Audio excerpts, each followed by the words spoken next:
You think you're reading people. You're not. You're reading your wounds. Every gut feeling you've ever had about someone. The trust, the unease, the something's off. Your brain built that feeling before you finished a single conscious thought. Not from what's actually in front of you, from what happened to you years ago. There's a process called predictive processing. Your brain doesn't observe the present. It predicts it, using every betrayal, every loss, every person who left as the template. Then it sends you the feeling and labels it instinct. You didn't read that person. Your past did. And the part that should unsettle you most? You cannot tell the difference from the inside. In this video, we're going to decode exactly how that happens, what's firing in your brain, why it feels so real, and how to finally tell the difference between what you're sensing and what you're just remembering. When people say they felt it in their gut, they're not being dramatic.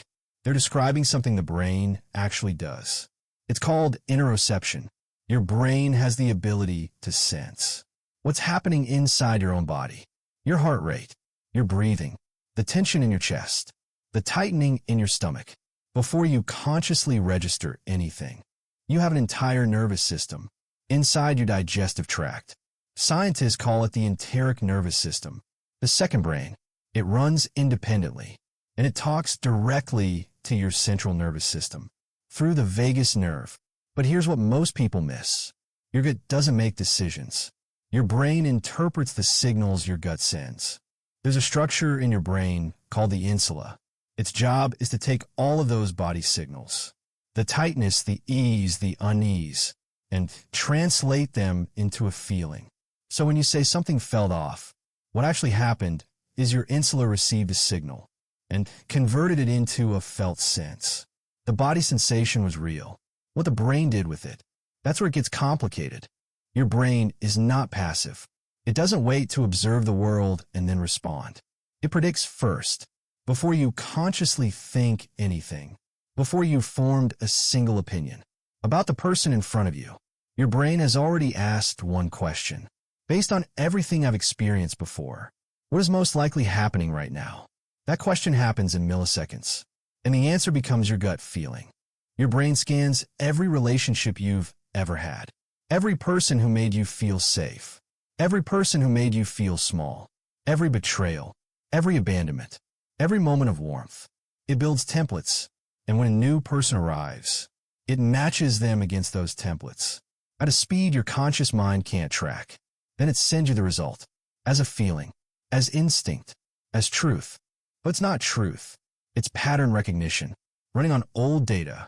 If your past was stable, if the people who raised you were consistent, safe, present, then your brain's pattern matching is reasonably well calibrated. But if your past was shaped by instability, by betrayal, by people who were supposed to be safe and weren't, then your brain did something protective. It lowered the threshold for detecting danger. Your amygdala, the brain's threat detection system, becomes hypersensitive. After repeated experiences of emotional pain, it stops waiting for clear evidence of danger. It starts flagging ambiguous signals as threats. So a neutral facial expression feels like rejection. A delayed reply feels like abandonment. Someone being quiet feels like withdrawal. Someone being kind feels suspicious. Your amygdala fires. Your body shifts. Your insula detects the shift. Your brain predicts danger, and you experience that as a gut feeling. The body sensation is completely real, but the interpretation, the story your brain attached to it, that belongs to someone else, someone from a long time ago. Research shows the brain can form surprisingly accurate impressions of people in seconds. Psychologists call this thin slicing. Your brain picks up tone of voice, micro-expressions that last less than a fifth of a second, body posture, the timing of a pause, the direction of a glance. It processes all of that before you're consciously aware of anything. When this system is calibrated by healthy experiences, thin slicing can be genuinely accurate.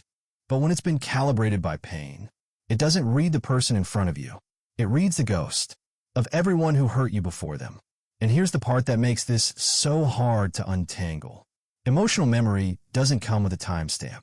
When your brain matches a pattern, it doesn't label it as past. It reacts as if it's present. So the feeling you get about someone you met this week can be running entirely on data from 10 years ago, and it won't feel like a memory. It will feel like perception. So how do you tell the difference between a real signal and an old wound? Here's the clearest distinction neuroscience gives us. Anxiety yells. Intuition whispers. Real intuition tends to feel calm, clear, grounded, even when the message is uncomfortable. It doesn't argue with itself. It points toward a specific concern and stays consistent over time. Anxiety is different. It feels urgent, looping. It generates worst-case scenarios. It fluctuates with your sleep, your stress, your mood. Anxiety wants certainty right now. Intuition can tolerate not knowing. If that gut feeling is pushing you to decide immediately, that's almost always fear speaking, not clarity. The prefrontal cortex, the part of your brain responsible for reasoning and regulation, needs time to catch up to the amygdala's alarm. When you feel rushed into a feeling, that's the amygdala. When a feeling stays quiet and consistent, after the rush passes, that's worth listening to. The goal is not to stop trusting your gut. The goal is to stop confusing your gut feeling with a verdict. Your gut is data. It's not a conclusion. First, check the tone. Is the feeling calm and specific, or urgent and spiraling? Calm specificity is worth investigating. Urgency needs to be slowed down before you act. Second, track what happens after, not just during the interaction. How do you feel in the hours after being with this person? Settled or activated? Drained or at ease? Your nervous system tells a story if you give it time to speak. Third, separate what you know from what you're assuming. What is the observable evidence? What are you filling in from imagination? Verification is not distrust. It's discernment. The most accurate gut feelings aren't the loudest ones. They're the ones that remain. After you've given the situation time, evidence, and a second look, you can actually make your gut more reliable over time by building body awareness, learning to notice sensations without immediately interpreting them, by slowing decisions, creating space between the feeling and the action, by tracking your experience, noticing patterns in how you feel after certain interactions. The goal isn't a stronger gut feeling. It's a clearer one. So let's sit with what you now know. Your gut feelings are not magical. They're not random. They are your brain's best prediction, built from every experience that shaped you. When those experiences were safe, the prediction is often accurate. When those experiences were painful, the prediction is often a memory, wearing the mask of the present. 3 things to carry with you. The feeling is always real. What it means requires investigation. You are not broken for misreading people. Your brain was doing exactly what it was trained to do. The question is, who trained it? And is that training still serving you? The most dangerous gut feelings are not the ones you doubt. They're the ones that feel the most certain. Because certainty is what unprocessed pain sounds like. When it's been mistaken for wisdom, your gut is not your enemy. It's not your authority either. It's a signal. And now you know how to read it.